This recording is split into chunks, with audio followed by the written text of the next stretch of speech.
Welcome to that weekly edition of our spiritual read. Gonna touch in, see what's going on with the spirits. It's that collective consciousness, seeing what the lessons that we all were learning, and yeah, you know how we do. All right, let's do this. Neptune sacrifice. That's falling in the purpose, followed by the hummingbird again. Normally, I don't normally read them, but hummingbird is one of those energies that just throws out. So I'm gonna give that a quick tinkle. It doesn't pop up too often. So let's see what the hummingbird's got to say. Positive, enthusiastic, spiritual resourcefulness. Inside a tiny hummingbird resides an endless well of energy and positivity. The hummingbird's secret is that it has learned where to gather nectar, and it returns to those sources daily for nourishment and rejuvenation. This sacred elixir springs from many sources, but usually involves nature, creativity, and exploring spirituality. Follow the way of the hummingbird and you cannot go wrong. Enjoy every droplet of life. Every droplet of life becomes sweet, every moment worth savoring. So when in balance, is smart, curious, loves to learn. When out of balance, pushy, insistent, sharp. To bring into balance, take a class. So that's mad interesting. Because the fact that you've got Neptune and it says sacrifice there, and we're talking about purpose, one can see it as the disconnect from everything that is not your purpose. That's not your spiritual purpose. And then you have the hummingbird there saying that we need to learn to be able to go back to source and use source as our means of nourishment, as opposed to some people might use, let's say, their bed might be their nourishment. They might use sex as their nourishment to be their pick-me-up, or it might be money. Hear me, I've mentioned this before. Do you get what I'm saying? And it's like, it says it right there in the sense of Neptune. Neptune is a planet of spirituality. So obviously on the Neptune does rule confusion, illusion, blah, blah, blah, but that's when you're lying to yourself. So it can be the thing that is veiling you, with being revealed, sorry, or it can be the thing that's pulling the veil over your eyes so you cannot see. But like, it's because it's in the purpose position and we've got the air energy of the hummingbird, it's using one's mind there to tap back into source.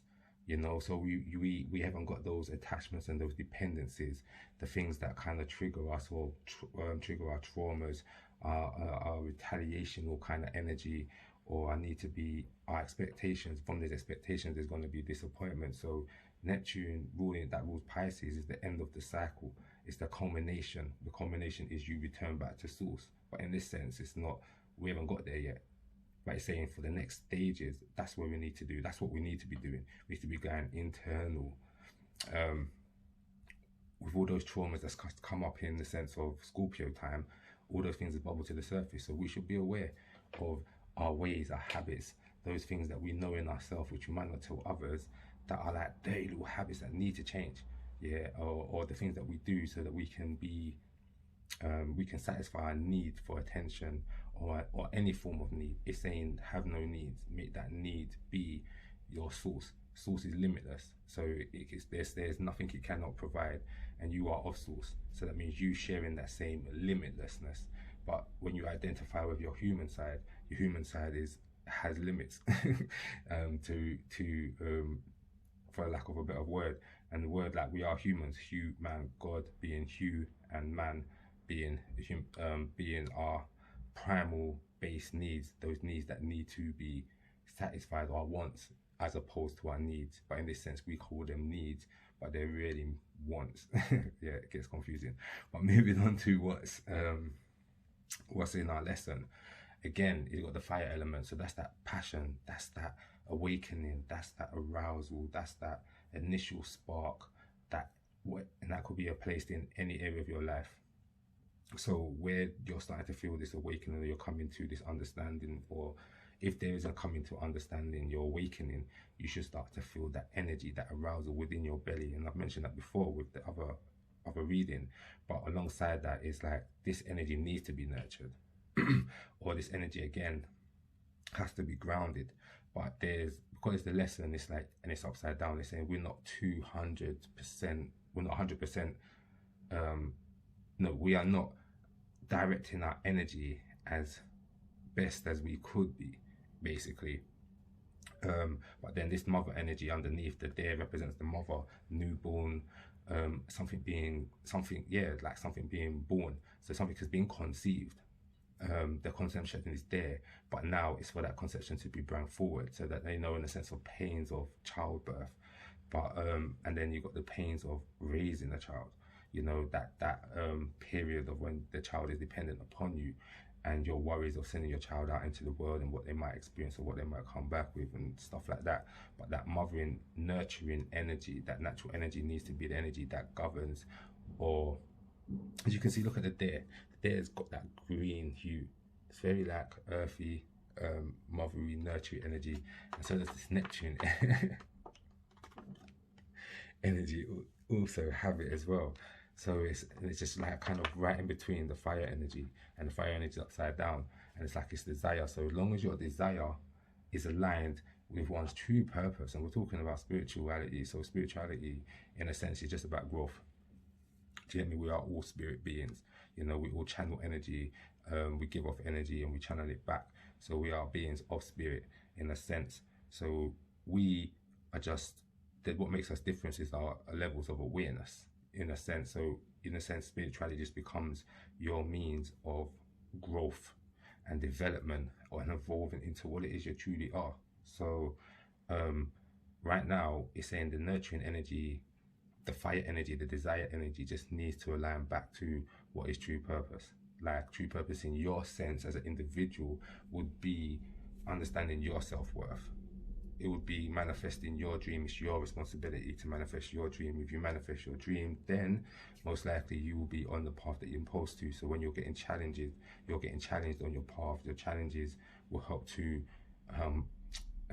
evolve you, shape you, refine you, as opposed to you walking a path that somebody else's and having to deal with that challenge of not being equipped for that path, as well as being on a path that's not your own, you know, and you, all of that energy that's built up trying to pull you back.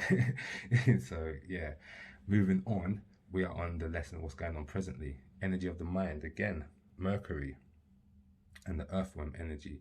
So this is like you have the, where is it, the arousal.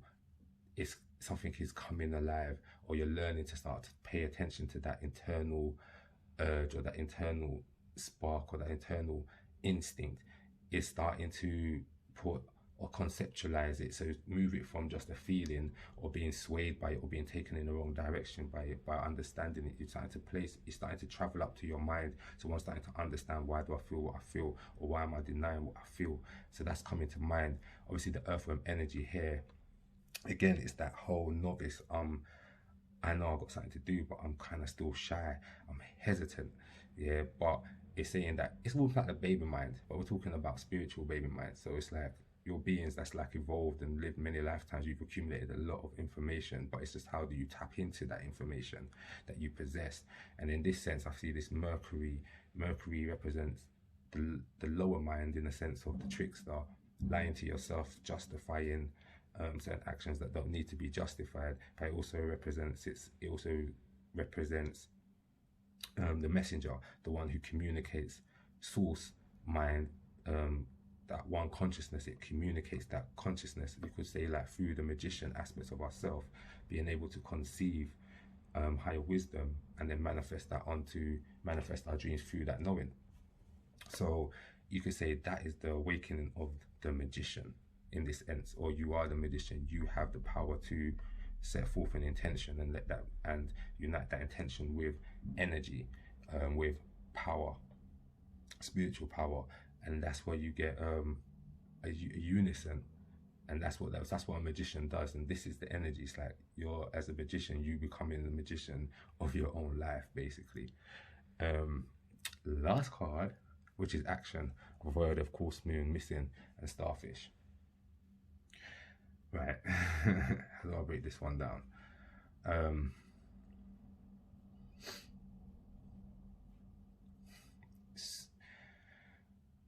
Okay, here's the star. Element water. So we're dealing with that essence of, we know the moon already has a pull over the water, has a control over water. Spiritually, the moon can be connected back to spiritual power, which is a feminine power, the power of manifestation.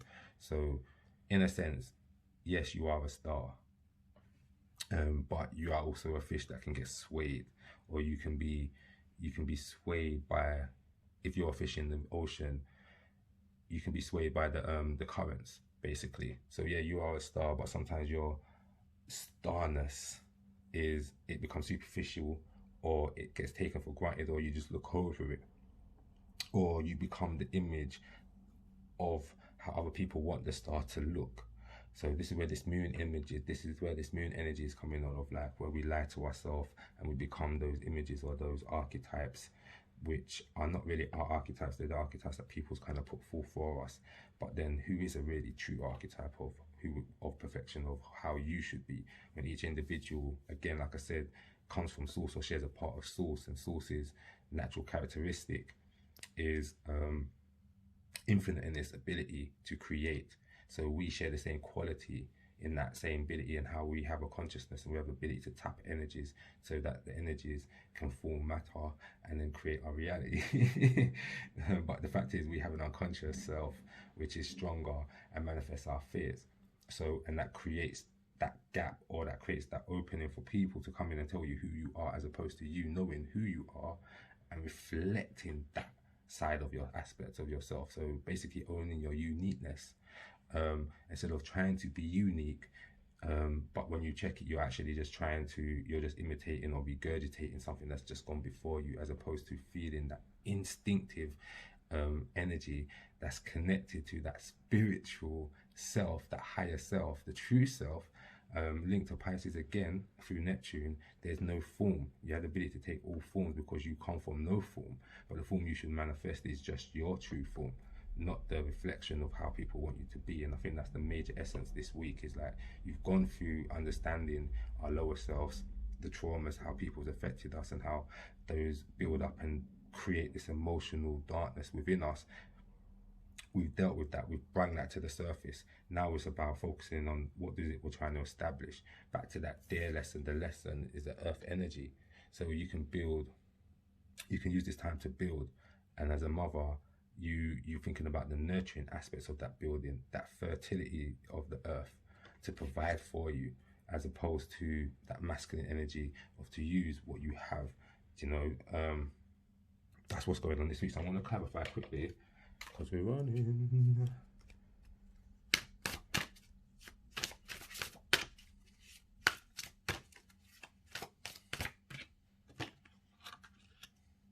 See, 4 of Wands, balance, completion. There you go. You see the Aries there? And what's that right there? Pointing downwards. There's your Venus and Aries. So you have 2 opposing elements. Like I said, the power, this fire of Aries is linked to this Mercury mind, your ability to use conscious fire to manifest your will, and connect that to that feminine aspect of ourselves.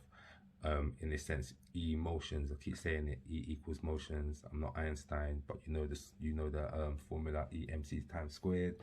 That is energy. Is energy is motion. Yeah, so this is why we feel what we feel, and then we have part of us is able to activate that energy so that we can move towards what it is. Without that energy, we would never go for what it is that we want, whether it's a desire to nurture, in the sense of a mother, to provide love and caring, whether that's your sexual desire, whether that's the desire to go out and satisfy your material needs in the sense of security. Without that ability, that energy, the car cannot move. Without no fuel, it's no different for us. So that's what it's about this week, is being able to unite on a spiritual level those different energies that we have, opposing energies, but they're not opposing in the sense of fighting. They're just different, and they actually yin yang. They're inseparable in that sense. And that's what the 4 of Wands is. It's like balancing of your energy, but you're using your ability to process and think and understand where you've come, and then for you to understand, to set forth where you want to go. So yeah, that's me signing off. Yeah, love and light. Until next week.